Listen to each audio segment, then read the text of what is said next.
हरे कृष्णा कृष्णा कृष्णा हरे हरे, हरे राम राम राम हरे हरे।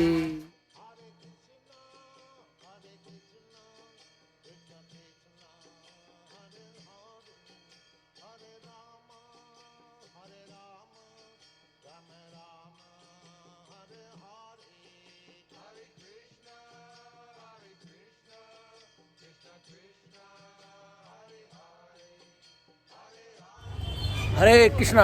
मैं हूँ आपका दोस्त, आपका होस्ट, आपका दास IS बाबा जी। अरे क्या आप सर्वेंट ऑफ यू। पीछे देख रहे हो जामा मस्जिद। आप सोच रहे हो जामा मस्जिद को दिखा रहा है ये।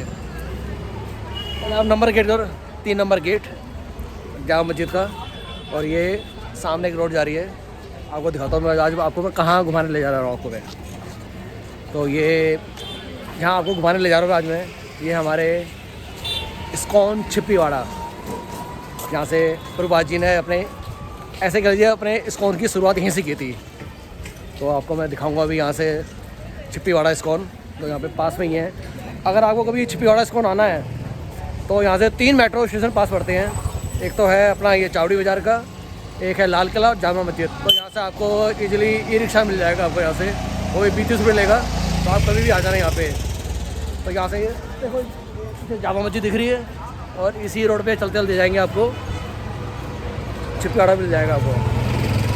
तो अभी चलते हैं यहाँ से छिप्पीवाड़ा जाएंगे। तो आज आपको मैं छिप्पीवाड़ा इस्कॉन दिखाता हूँ मैं, जहाँ से हमारे प्रभुपाद जी ने यहाँ पे कितनी मेहनत की, जहाँ पे रहते हुए प्रभुपाद जी रहते थे यहाँ पे। तो अब हम लोगों को दिखाना चाहता हूँ आपको मैं। तो अभी शाम का टाइम हो गया है, और ये पीछे चल रहे हो देख रहे हो, ये मेरा भांजा है। ये दिल्ली छह का लौंडा है। ये इसका यूट्यूब का चैनल का नाम यही है, दिल्ली छह का लौंडा। हाँ ये वही है जो सब आता रहता है। तो अभी हम चल रहे हैं, कहाँ जा रहे हैं? छिप्पीवाड़ा। तो ये इस्कॉन छिप्पीवाड़ा जा रहे हैं इस टाइम हम। देखो हमें ऐसे रिक्शे मिल जाएंगे, तो चल जा रहे हैं रिक्शे मिल जाएंगे आपको। अभी कभी भी आइए, रिक्शा में बैठिए और बोलिए इस्कॉन छिप्पीवाड़ा, तो आपको आराम से यहाँ पे इजीली मिल जाएगा। और यहाँ पे गेट है ये छोटा सा,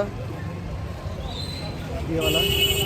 अभी भी आओगे तो सोने चांदी की दुकान मिल जाएगी आपको, ये बर्तन भांडों की दुकान है।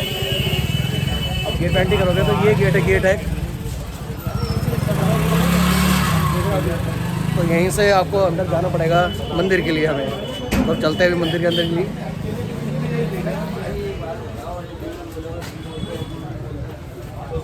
तो यहाँ कई दुकानें दिखेंगी आपको यहाँ पे। भगवान की देख रहे हो आप ये।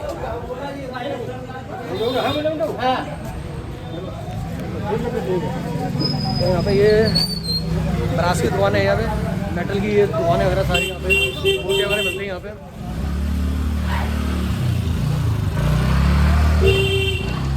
सब शाम का टाइम हो रखा है, तो चलते हैं। अभी आपको दिखाता हूँ, आपको थोड़ी देर में वहीं मिलते हैं मंदिर में। नटराज की मूर्ति देखिए आप यहाँ पे। इस मार्केट में आपको कई तो शॉप मिल जाएगा वो। आप चलते जाइए, यहाँ पे छोटी सी गली है जो अपने इस्कॉन छिप्पीवाड़ा ले जा रही है हमें। तो पैकिंग हो रही है यहाँ पे।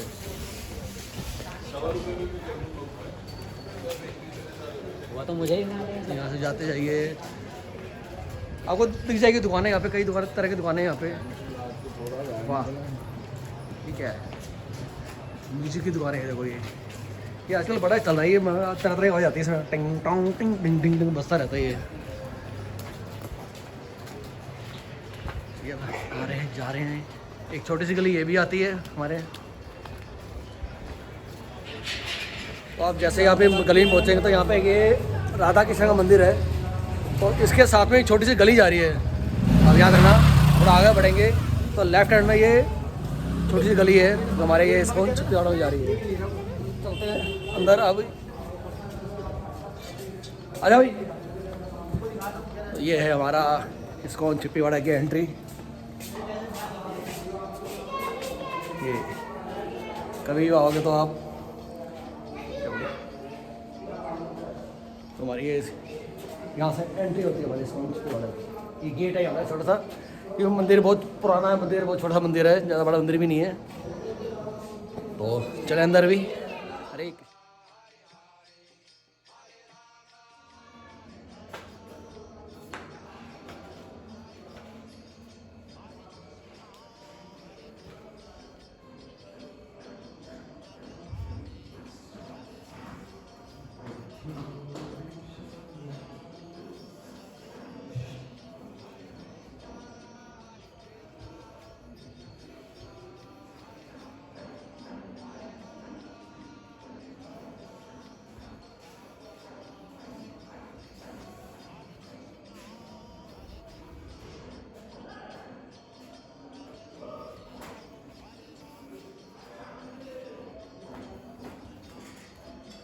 तो आपको मैं पूरा मंदिर दिखाता हूँ।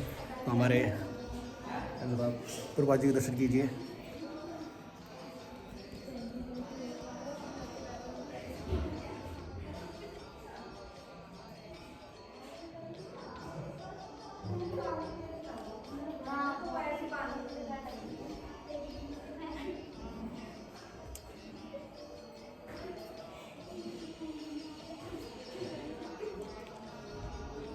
और साथ में आपको वो डिटेल्स दिखाता हूँ जहाँ पे वो हमारे प्रभा जी जिनकी सेवा करते थे।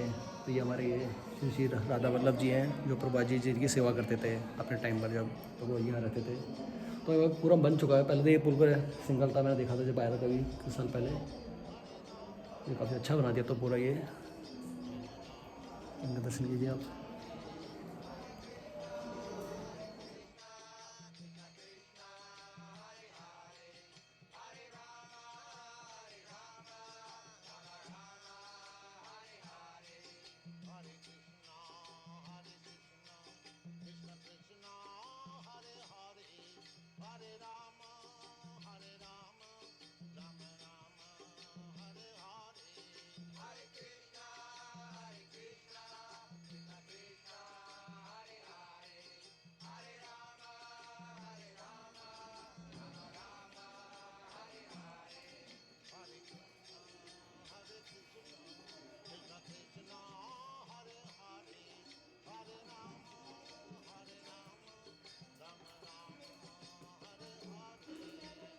तो आपने देखा है हमारे ज़्यादा बड़ा टेम्पल है, बहुत छोटा सा टेम्पल है ये, लेकिन बहुत यहाँ पे शांति बहुत है यहाँ पे। तो आपको ऊपर ले चलता हूँ। ऊपर हमारे प्रभा जी की लाइब्रेरी है। यहाँ पे प्रभा जी जपा करते थे, जहाँ जहाँ रहते थे प्रभा जी।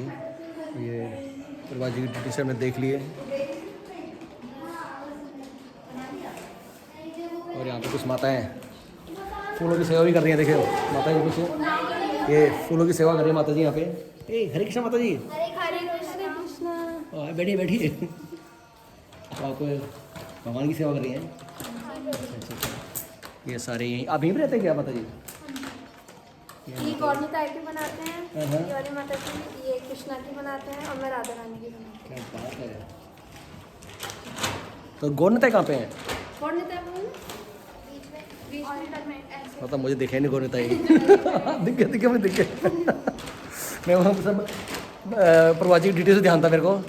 तो हमारी माता की सेवा कर रहे हैं यहाँ पे। आपका माता का नाम क्या था? जाती अभी दीक्षा की थी ना? अच्छा अच्छा अच्छा। चलो अभी ऊपर चलते हैं ज़रा, देखते हैं अभी ऊपर और क्या क्या है यहाँ पे। काफ़ी बड़ा चेंज आ गया। मैं मंदिर में बहुत पहले आया था जब तो कुछ था भी नहीं यहाँ पे। तो लिफ्ट ही बन चुकी है यहाँ पे। तो अभी ऊपर चलते हैं ज़रा, देखते हैं।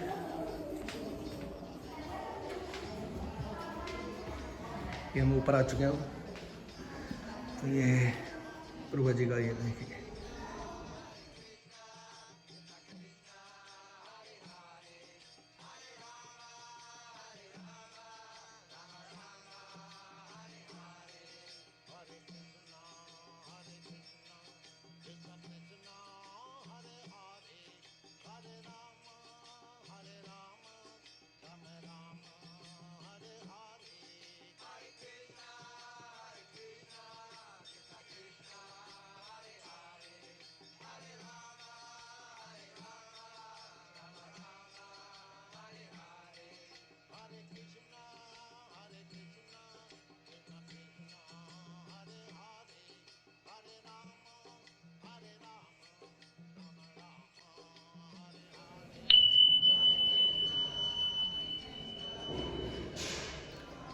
हरे कृष्णा।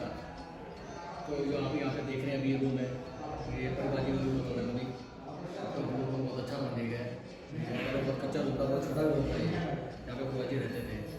अभी कुछ साल पहले आया था, कभी 5-10 साल पहले। अभी रूम बहुत ही छोटा था, हम खिड़की से जाते थे यहाँ पे, यहाँ परिवाजी रहते थे। लेकिन किस तरह से परिवाजी रहते थे छोटी जगह में, और लाइट भी होती थी, अभी छोटा सा बहुत आता था यहाँ पे बस। और यहीं से परिवाजी ने मातंग की जो ट्रांसलेट हुई थी, यहीं से टाइप करना, फिर जाके प्रिंट कराना, तो परिवाजी यहीं से सारा काम करते थे। और नीचे अपना राधा बालाजी से वही करते थे।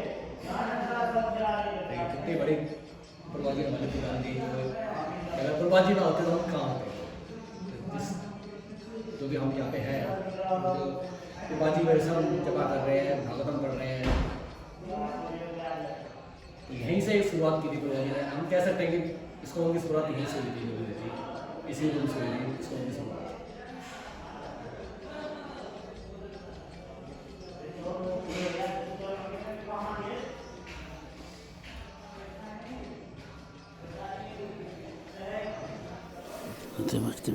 नमस्ते सर, विष्णु पदा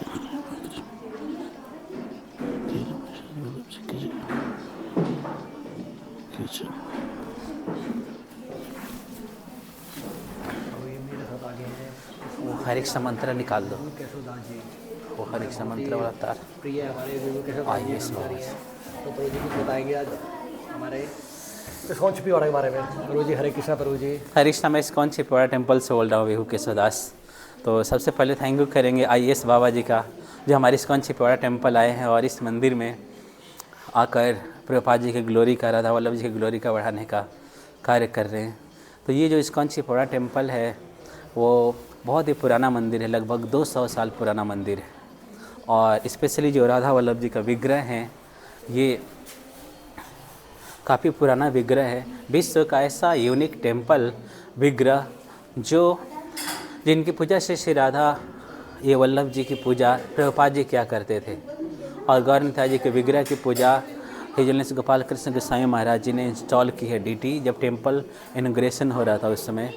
तो विश्व का ऐसा यूनिक टेम्पल जिसमें भगवान अपने खड़ाऊ के साथ अल्टर में खड़े हैं और इस कसौटी के बने हैं, जिसे ज्वेलरी लोग सोने चांदी चेक करते हैं, जिससे उस पर दाग हो जाता है, उस कसौटी के बने हैं। इस्कॉन में जनरली राधा रानी हमेशा आशीर्वाद की मुद्रा में रहती हैं, यहाँ पर भगवान श्री कृष्ण को मल्यार्पण करने की मुद्रा में है। तो ये काफ़ी पुराना विग्रह है और प्रभुपाद जी जनरली उस जो जगह देख रहे हैं विंडो, वहाँ से आया करते थे और राधा वल्लभ जी की पूजा अर्चना सेवा किया करते थे। तो प्रभुपाद जी से पहले भी कृष्ण पंडित शर्मा थे जो यहाँ पर इन अर्चा विग्रह की पूजा करते थे। उसके बाद राजकुमार पंडित जी भी काफ़ी सालों तक उन्होंने पूजा की, सेवा की। और ये विग्रह जनरली छोटा देखने में लग रहा है, अल्टर छोटा है। इसका मतलब कि इस्कॉन का जो गर्भाधारण बीजारोपण इसी जगह पर किया गया था, इसीलिए ये मंदिर इस तरह से गोस्वामी डिजाइन के टाइप पर ये मंदिर है।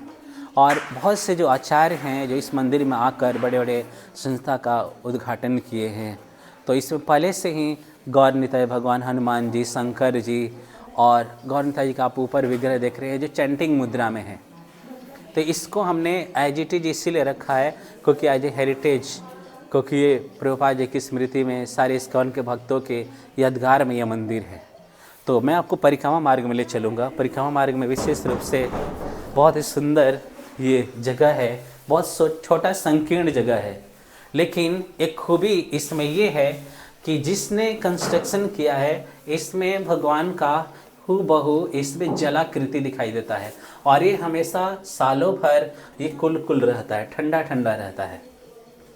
तो इस तरह से कंस्ट्रक्शन किया क्योंकि अंदर कोई एसी उसी फिट नहीं कर सकते, इसलिए इसमें इस तरह से डिजाइन किया गया है कि इसमें आपको भगवान का बिल्कुल कुल ठंडा ठंडा महसूस हो, एसी जैसा फीलिंग हो। तो आगे मैं आपको ले चलूँगा यहाँ पर कि ये जो मंदिर बनाने में हमारे काफ़ी सारे भक्तों का काफ़ी योगदान रहा। और इस मंदिर में बहुत पहले से ही यहाँ पर भगवान की शक्तियाँ, गंगा मैया का विग्रह है, दुर्गा मैया का इसमें विग्रह है, गरुड़ जी तो हमने अभी इंस्टॉल किए थे और हनुमान जी का पहले से विग्रह है, शंकर जी हैं और भगवान की शक्तियाँ ब्रह्मा जी ने ली पुष्कर और 1-2 जगह पर है, लेकिन यहाँ भी ब्रह्मा जी का विग्रह है। तो शंकर जी क्षेत्रफल है, किसी भी जगह पर भगवान कृष्ण का मंदिर होता है वहाँ पर शंकर जी का जरूर मंदिर होता है। तो यूनिक जगह है जहाँ पर भगवान की इतनी सारी शक्तियाँ हैं। गंगा मैया का हमेशा मुख भगवान राधा वल्लभ जी की ओर है, हमेशा दर्शन करती रहती हैं गंगा मैया। तो विशेष रूप से ये जो मंदिर है इतने सुंदर तरीके से इसका कंस्ट्रक्शन किया गया है और बनाया गया है जैसे कि गोस्वामी मंदिर हो। तो यहाँ पर प्रभुपाद जी का जो मैं विग्रह दिखा रहा हूँ, अभी भी बहुत से ऐसे लोग हैं जो श्रील प्रभुपाद जी का दर्शन करने आते हैं, भले राधा वल्लभ जी का दर्शन करे या ना करे, प्रभुपाद जी को प्रणाम करके चले जाते हैं। लेकिन प्रभुपाद जी क्योंकि काफ़ी सारे लोगों से मिले हैं, उनसे बात किए हैं, उनका इम्प्रेशन प्रभुपाद जी का हर जगह इस गली गली में पड़ा हुआ है। तो इस तरह से इस टेम्पल को पहले काइट टेम्पल बोला जाता था, पतंगों वाला मंदिर। फेस्टिवल में पतंगों से सजाया जाता था इस मंदिर को। और यहाँ पर नवल प्रेम सभा है जो गौरी शंकर मंदिर का एक ट्रस्ट का पार्ट है। यहाँ पर जनरली बहुत सारे माताओं का प्रोग्राम हुआ करता था। तो बाद में जब इस्कॉन ने लिया तो इसी को रिनोवेट करके आगे चला रहा है। तो अभी हम यहाँ से ऊपर श्रील प्रभुपाद जी के कमरा में जाएंगे जो प्रभुपाद जी का भजन स्थली है, तपोस्थली है, संघर्ष स्थली है। तो अभी मैं आप लोगों को ऊपर ले चलता हूँ। हरे कृष्ण। तो ऊपर यहाँ पर बहुत सुंदर प्रभुपाद जी की विग्रह और नीचे बेसमेंट में भी यहाँ पर बुक शॉप, गिफ्ट शॉप है। और इस तरह से ऊपर हम जाते हैं तो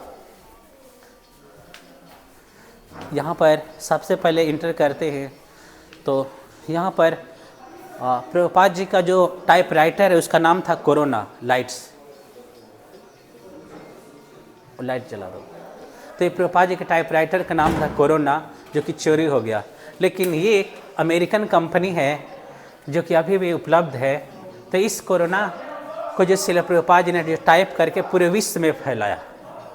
तो इसमें गौर निताई जी, भक्ति संत ठाकुर जी का इसमें ब्लेसिंग मिल रही है प्रभुपाद जी को। यहाँ पर प्रभुपाद जी इस तरह से टाइप राइटिंग कर रहे हैं और हर तरह से यहाँ पर सेवा में लगे हैं।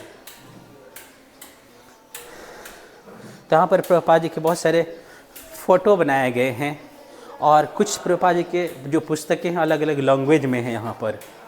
तो शुरू में श्रील प्रभुपाद जी अपने गुरु महाराज से मिलते हैं और इंस्ट्रक्शन देते हैं कि आप पढ़े लिखे नौजवान हो, अच्छी अंग्रेजी जानते हो और आप चैतन्य महाप्रभु के भगवान कृष्ण का संदेश पूरे विश्व में प्रचार करो, आगे बढ़ाओ।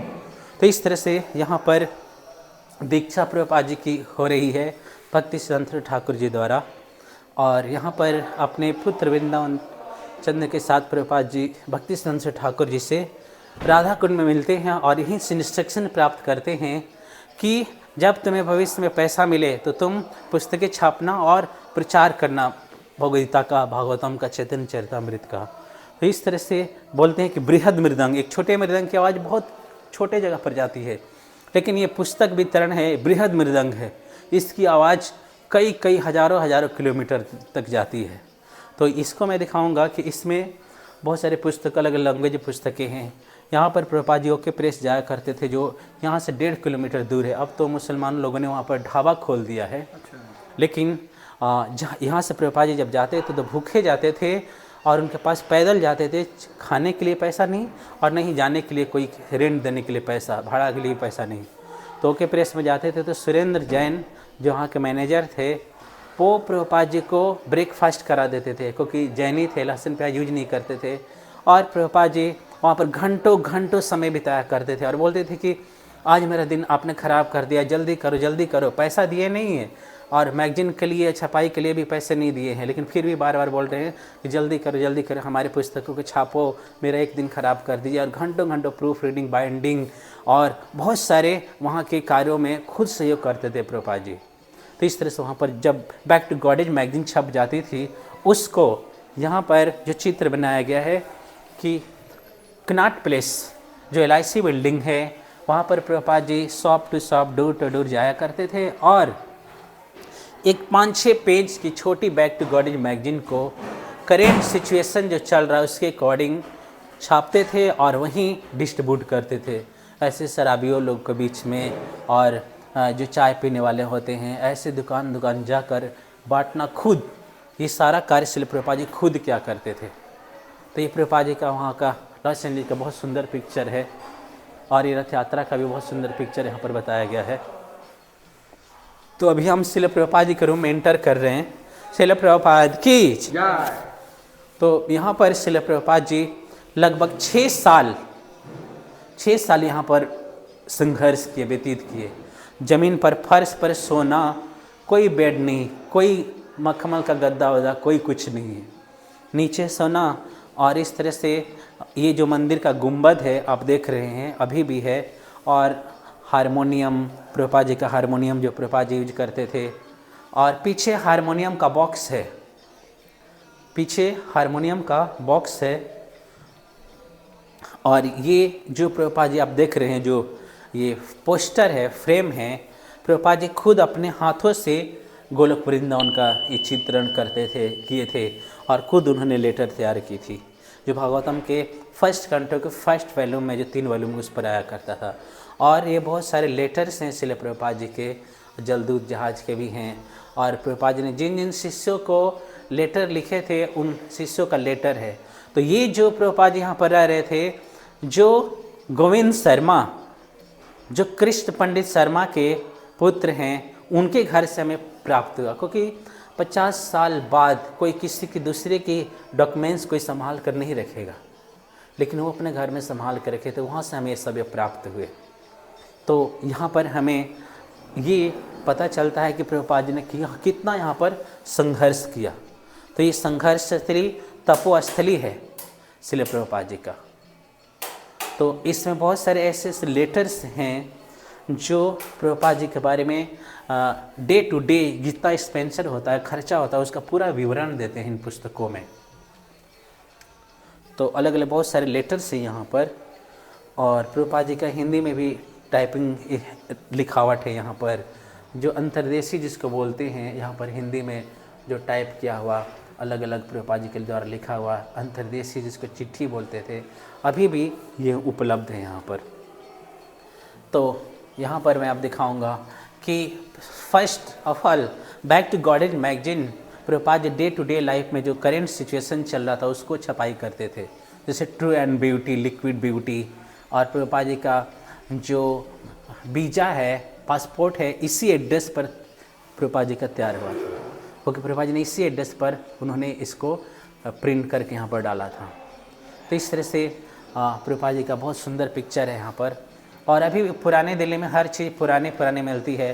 तो जो बटन, की बटन यानी स्विच बटन अभी भी हमारे यहाँ उपलब्ध है।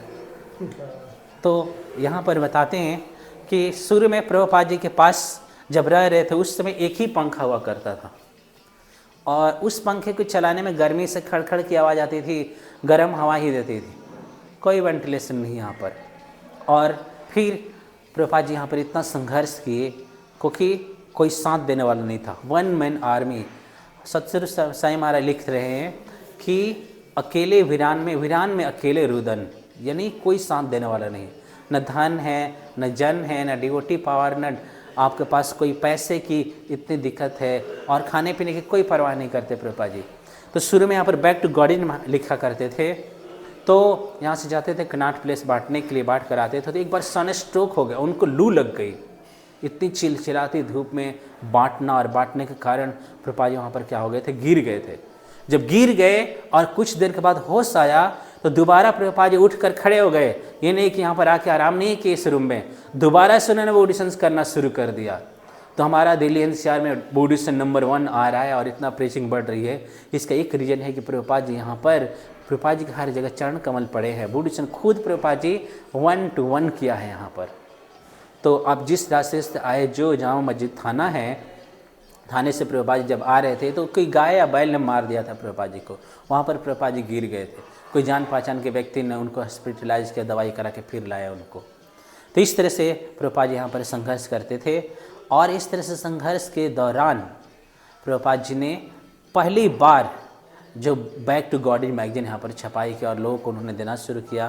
तो ऐसा बताते हैं कि यहाँ पर एक माता जी को प्रभुपाद जी ने दीक्षा भी दी थी, माता जी का नाम पता नहीं चल रहा है।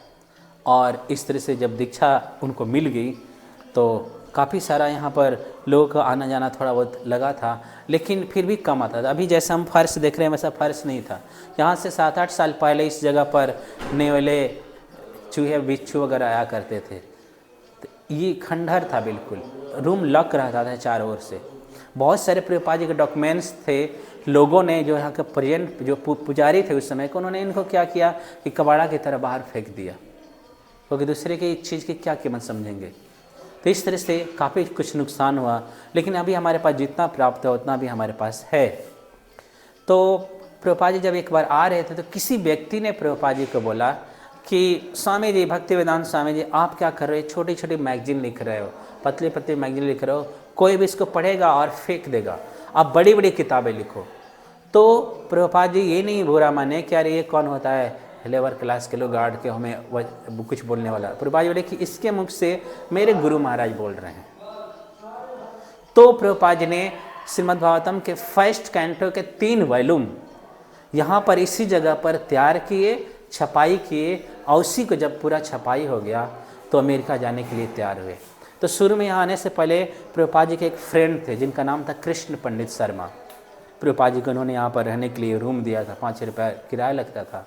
प्रभुपाद जी शुरू में झांसी में प्रयास किए, फिर वहाँ पर गौड़िया मठ आए जो पास में गौड़िया मठ है, और वहाँ के लोगों ने कुछ प्रभुपाद जी को हेल्प नहीं की, क्योंकि प्रभुपाद जी चाहते थे कि मैं हार्मोनिस्ट मैगजीन है उसको इंडिया टुडे के लेवल पर लेकर जाऊँ और बड़े VIP से मिलना, प्रचार करना।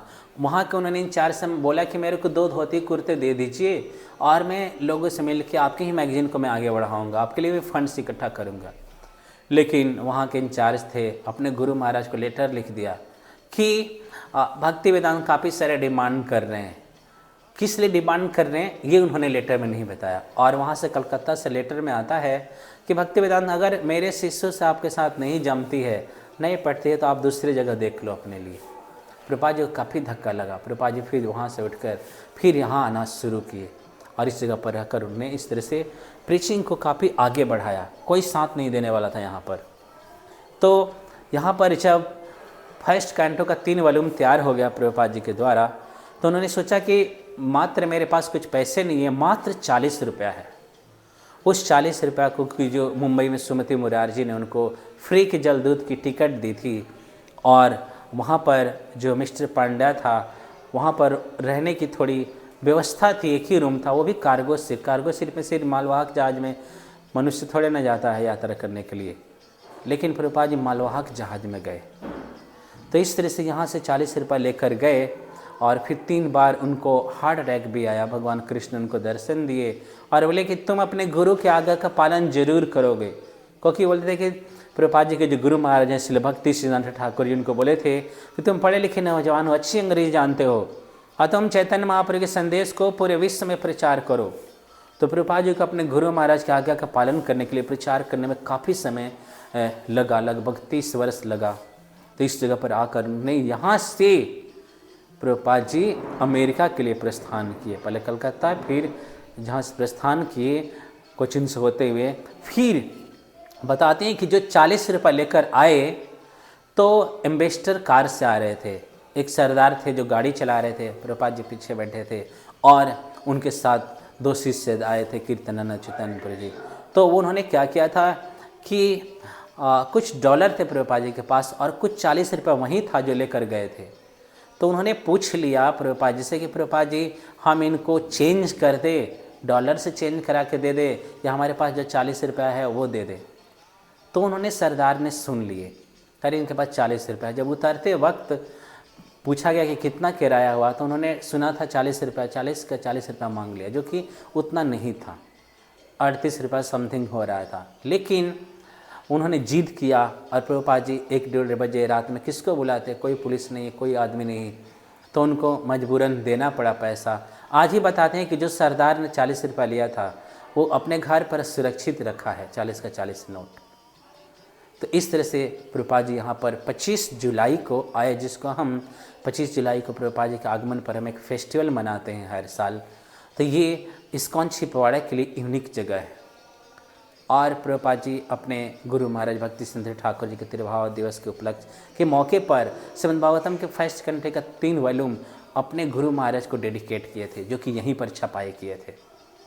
तो बताते हैं कि ये प्रभुपाद जी का पुराना जो मंदिर है उसका थोड़ा सा इसमें से चित्रण किया गया है, चित्र लिया गया है, ये चित्र है। तो यहाँ पर विश्व के सारे भक्तों को मैं हृदय से आमंत्रित करता हूँ कि यहाँ पर आएँ और इस जगह पर जो कि इस्कॉन का बीजारोपण किया गया था, आकर प्रभुपाद जी की कृपा प्राप्त किए करें, क्योंकि प्रभुपाद जी का ये संघर्ष स्थली है, तपोस्थली है, और प्रभुपाद जी से प्रचार करने का, सेवा करने का, साधना करने का कृपा प्राप्त करें। ओके, श्रील प्रभुपाद की जय। पितायकार प्रेमानंदे। तो मैं तो कुछ नहीं बताया, ये प्रभु जी ने पूरा साक्षात प्रभुपाद जी का पूरा डिटेल दे दी। तो मेरी आपसे तो रिक्वेस्ट है, आप कभी किसी भी वर्ल्ड के किसी कोने में हो तो यहाँ पे एक बार जरूर आइए छिपीवाड़ा, क्योंकि यहीं से इस्कॉन की शुरुआत हुई थी। आपको संघर्ष पता लगेगा प्रभुपाद जी ने कितना संघर्ष किया था। तो अभी हमने शुरुआत कर रहे हैं आज यहाँ से ही, मैं छिपीवाड़ा से शुरुआत कर रहा हूँ। हम भगवद गीता यहाँ से चालू कर रहे हैं। तो भगवद गीता का पहला अध्याय और पहला श्लोक हम यहीं से चालू कर रहे हैं। तो मैं जैसे जैसे मंदिर में आगे बढ़ता जाऊँगा। इंग्लिश से मैं शुरू करूँ? कोई नहीं, आप इंग्लिश चालू कर दीजिए। तो मुझे इंग्लिश में, मैं हिंदी में कर दीजिए, इंग्लिश में कोई बात नहीं, मैं हिंदी में ही बोलूँगा। हाँ कोई नहीं। तो हम यहाँ से आज पहला अध्याय और पहला श्लोक हम यहाँ से आप चालू कर रहे हैं। और हम जैसे जैसे मंदिर में आगे बढ़ता जाऊँगा और मंदिर में जाऊँगा तो दूसरा श्लोक, तीसरा श्लोक। तो अपन जी सुनते हैं भगवद गीता का पहला अध्याय का पहला श्लोक।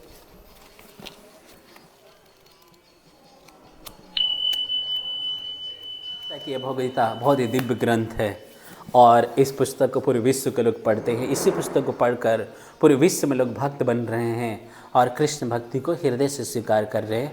हमारा प्रीचिंग मूवमेंट बढ़ने का सबसे बड़ा रीज़न है बुक डिस्ट्रीब्यूशन, क्योंकि बुक के माध्यम से ही पूरे विश्व में प्रचार इस तरह से हर जगह बढ़ रहा है। तो इसमें जैसा कि प्रभु जी बता रहे थे कि हम ये भगवद गीता इंग्लिश में है और ये हिंदी में है। ये दोनों पुस्तकें काफ़ी लोग पढ़ रहे हैं। ज़्यादातर इंडिया में तो लोग हिंदी ही ज़्यादा पढ़ रहे हैं। तो जैसा कि प्रभु जी की इच्छा है कि मैं हिंदी में बताऊं, तो ये हिंदी में आप देख रहे हैं कि ये पुस्तक भूमिका जो है इसमें भी काफ़ी सारा इंट्रोडक्शन प्रभुपाद जी ने बहुत ही सुंदर तरीके से दिया है और इसमें बहुत सारे पिक्चर भी हैं। और प्रभु जी की इच्छा थी कि मैं भगवद गीता के पहले श्लोक पर और पूरे एक अध्याय पर चर्चा करूँ, या एक श्लोक ओके।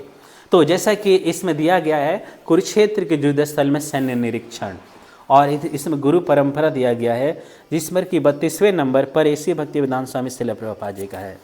तो इसमें इंट्रोडक्शन में आप लोग पढ़े होंगे कि भूमिका बताई गई है, लेकिन जनरली बताते हैं कि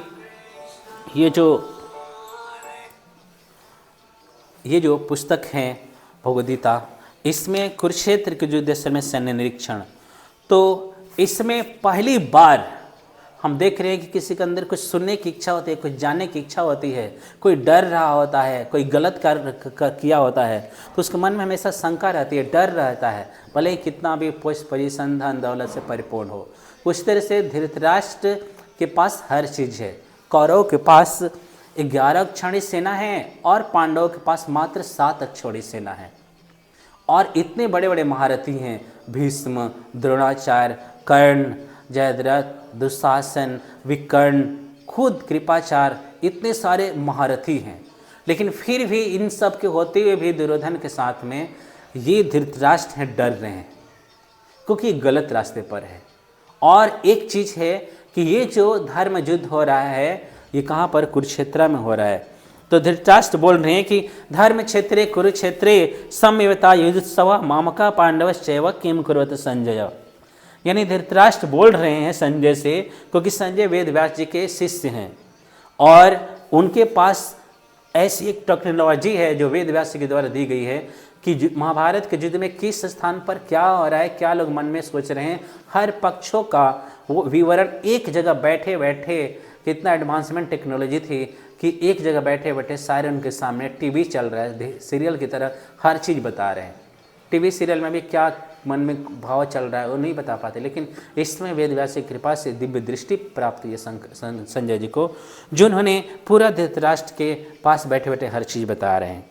तो धृतराष्ट्र यहीं बोल रहे हैं कि हे संजय, धर्मभूमि कुरुक्षेत्र में युद्ध की इच्छा से एकत्र हुए मेरे तथा पांडु के पुत्रों ने क्या किया।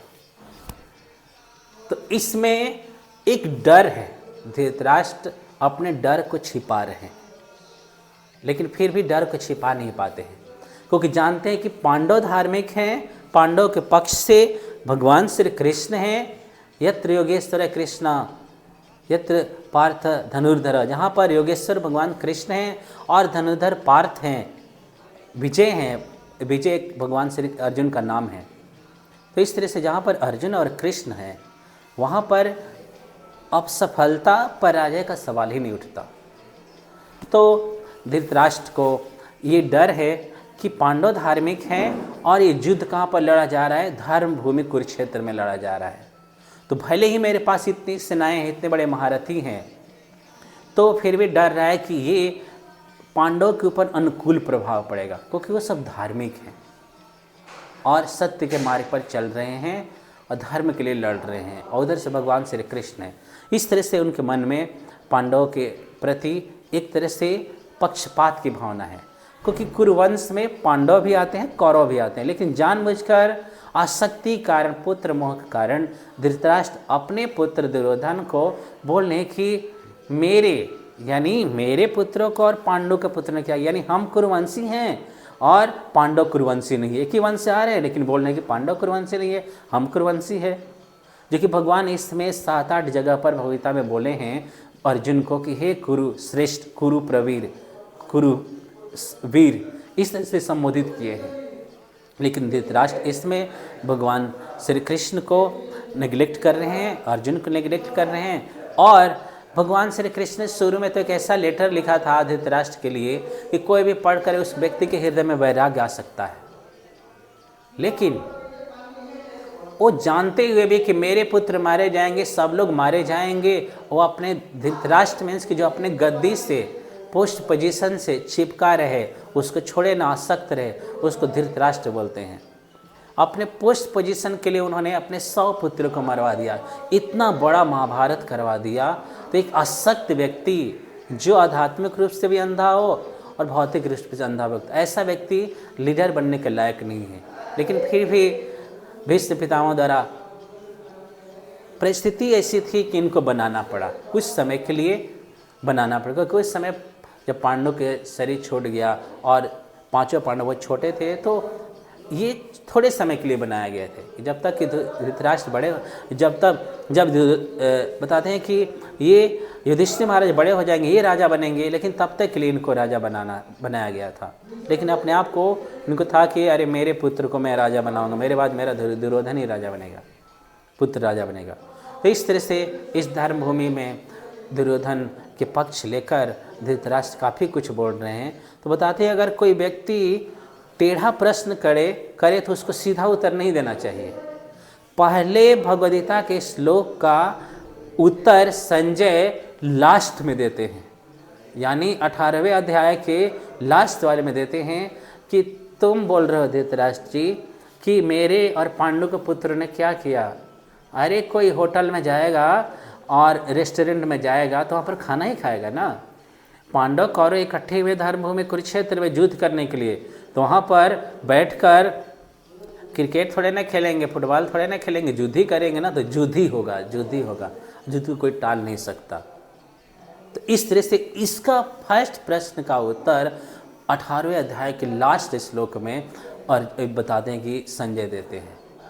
तो बोलते हैं कि जो 2 व्यक्तियों में लड़ाई हो रही है तो इसमें अवश्य युद्ध होगा। और युद्ध में ये भी हिंट दे देते हैं कि जहाँ पर यत्र योगेश्वर कृष्ण यत्र पार्थ धनु, जहाँ पर अर्जुन है और भगवान कृष्ण हैं, वहाँ पर उनके साथ विजय श्री हैं, श्री उनके साथ रहेगी। तो ये कुरुक्षेत्र का सैन्य निरीक्षण बताया गया है, क्योंकि भगवान श्री कृष्ण क्या करते हैं कि कभी कभार ये धर्म का संदेश देने के लिए अपने ही पार्षदों को ऐसा मुंह में डालकर और हम लोगों को शिक्षा देने के लिए, भगवद्गीता की शिक्षा देने के लिए अर्जुन को माध्यम बनाते हैं। तो अर्जुन नर हैं, भगवान कृष्ण नारायण है, अर्जुन कभी भी मोह में नहीं पड़ सकते। लेकिन जैसे बताते हैं कि उन्होंने खुद, जैसे सर्फ एक्सेल कंपनी होती है, अपने ही कपड़े को गंदा करके अपने ही आइटम से साफ करके बता देती है कि देखो मेरा आइटम कितना अच्छा है, सफाई कर देता। उस तरह से भगवान कृष्ण ने अपने ही भक्त को मोह में डालकर और हम पूरे जनमानस को, मानव समाज के लिए भगवद्गीता को उपदेश देने का माध्यम बने अर्जुन को। तो उन्होंने भगवद्गीता को उपदेश दिया, मुँह में डाला और फिर भगवद्गीता के ज्ञान से धो दिया। तो अर्जुन जनरली भगवान श्री कृष्ण से बोल रहे हैं कि आप दोनों सेनाओं के बीच में मेरे रथ को ले चलो। तो भगवान कृष्ण जानते हैं कि आसक्ति कहाँ पर है। जानबूझकर भगवान श्री कृष्ण अर्जुन के रथ को भीष्म पितामह और द्रोणाचार्य के रथ के सामने खड़ा कर देते हैं कि फ्यूचर में कहीं युद्ध हो और बाद में देखिए अरे ये मेरे गुरु हैं, ये तो मेरे दादा है, मैं कैसे मारूं। इससे पहले कि पहले ही भगवान आसक्तियों को काट रहे हैं अर्जुन के कि आपको इन्हीं के साथ युद्ध करना होगा।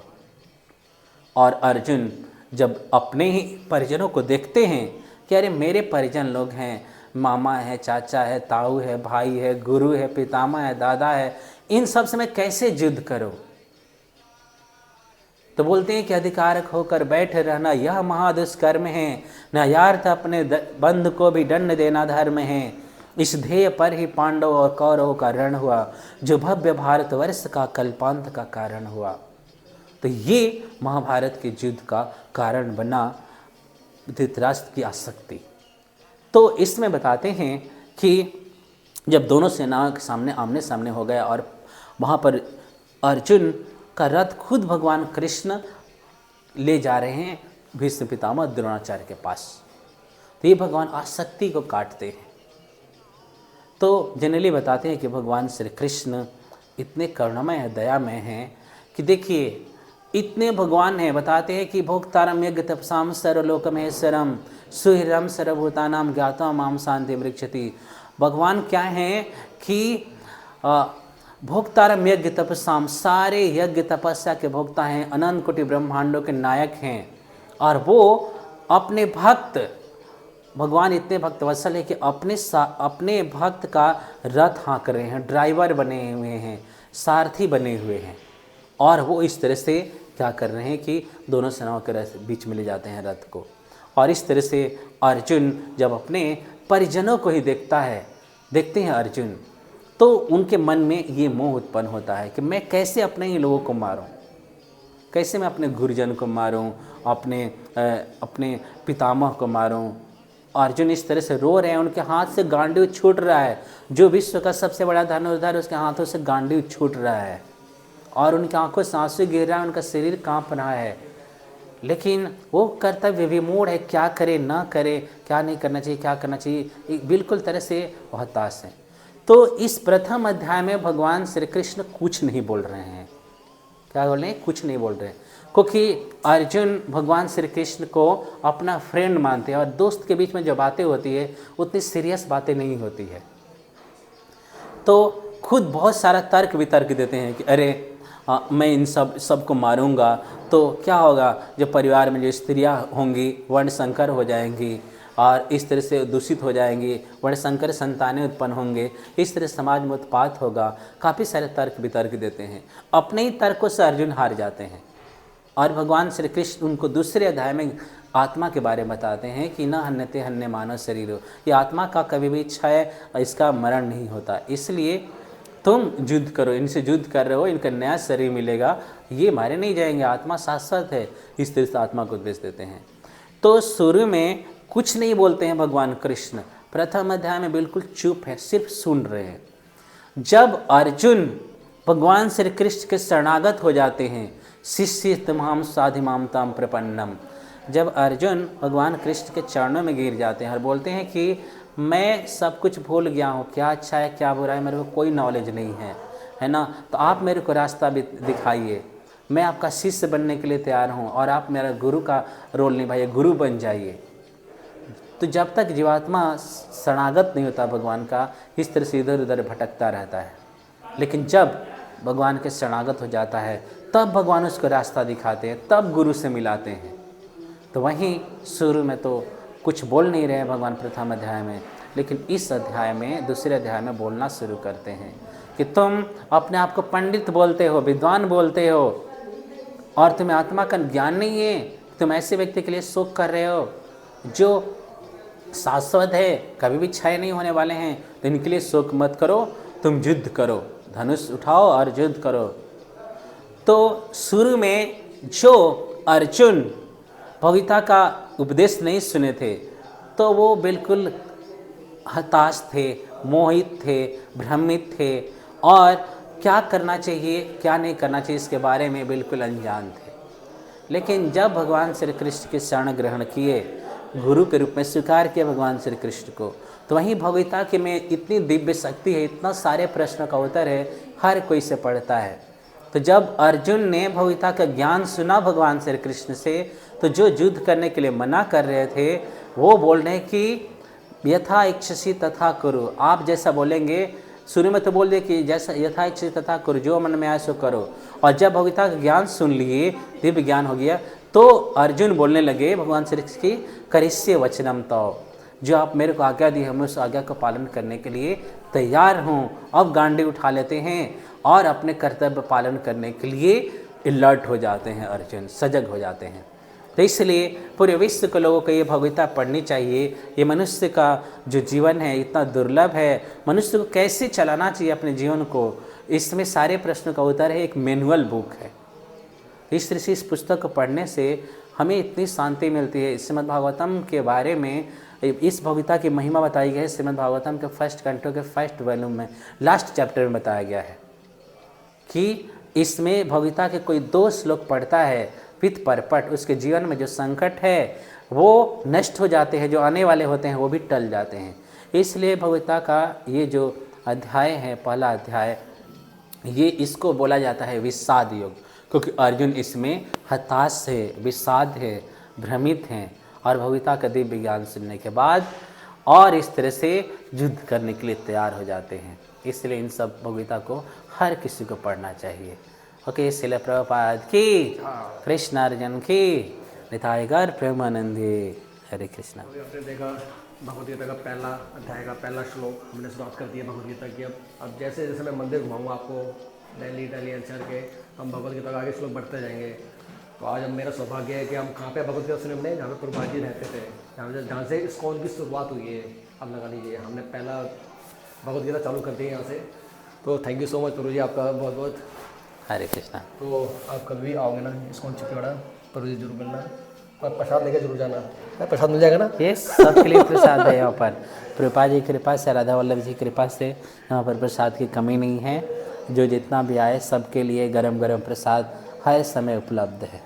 हरे कृष्ण। ठीक है, आप आना यहाँ पे। और हमारे के प्रभु जी हो रहा है, ये भी मेरे साथ वीडियो रिकॉर्डिंग कर रहे थे साथ साथ में। प्रभु जी आपका नाम? मेरा नाम रंजित। रंजीत, अच्छा अच्छा, अभी दीक्षात। चलो ये हमारे रंजीत प्रभु जी हैं। तो आज का मैं इस्कॉन चित्तौड़ा का हमारा यहीं पर एपिसोड यहीं ख़त्म करते हैं। तो फिर मिलूंगा आपको नेक्स्ट किसी नए मंदिर में। तो भगवदगीता का दूसरा श्लोक वहीं सुनेंगे। तो जब तक के लिए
कृष्ण कृष्णाय भूतले श्रीमते भक्ति वेदांत स्वामी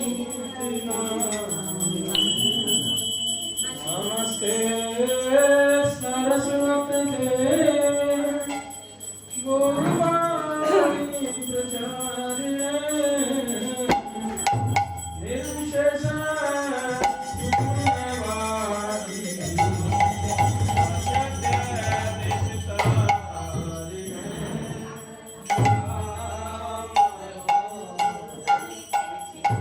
सरस्वती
तो महाप्रसाद आ चुका है हमारा, ये हमारा महाप्रसाद है।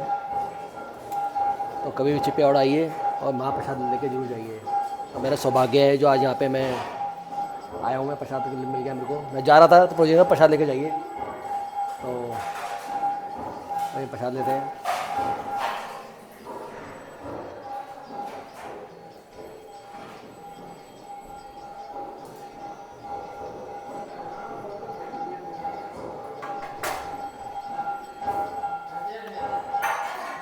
तो ठीक है, अब ये प्रसाद देते हैं।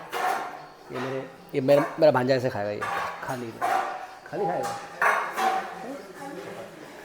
तो ठीक है, फिर मिलते हैं आपको। मैं प्रसाद ले रहा हूँ मैं, और फिर मिलता हूँ अगली बार आपको किसी नए टेंपल में। तो नई हम शुरुआत कर चुके हैं यहाँ से। मैं आपको इस्कॉन के जगह जगह टेंपल घुमाऊँगा आपको मैं। तो आपको सबसे आशीर्वाद चाहिए कि आप मेरी ये यात्रा को सफल बनाइए, और बस अपना आशीर्वाद ऐसे देते रहिए प्यार से। हरे कृष्णा।